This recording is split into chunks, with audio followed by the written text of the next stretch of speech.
见确代嘛，我就说你第一个你要学甘露呢，孔子跟我讲，你要就是要去多闻，要去多见，要博学就对了哈，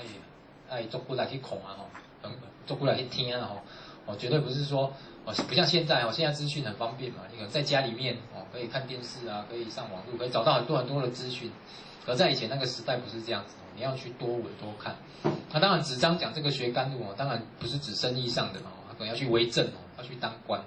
那以前当官，当然你更需要出门去看人民的状况你不可能整天坐在那个官府里面人民就会自动来跟你讲我生活上有什么问题，有什么状况不见得会这样子所以都要去多看就对了所以在这边呢，跟我们讲第一个就是要去博学那再来呢要去审问慎思博学审问慎思嘛要谨慎的问要去还要谨慎的思考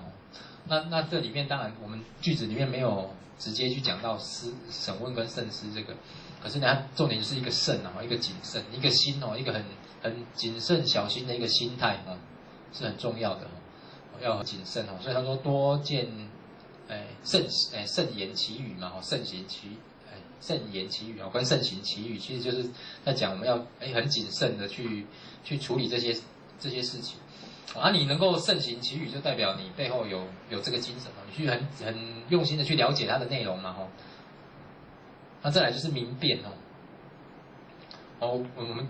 里面是讲到要多闻确疑多见确代那你要能够了解什么是疑惑，什么是不好的，那你必须要明辨有智慧去判断它。你要是没办法去分辨哪个是不好的哪个是有疑惑的有的人他分辨不出来，所以他照单全收他就全部都听进来就像有的人他没办法去，有一个人他就说他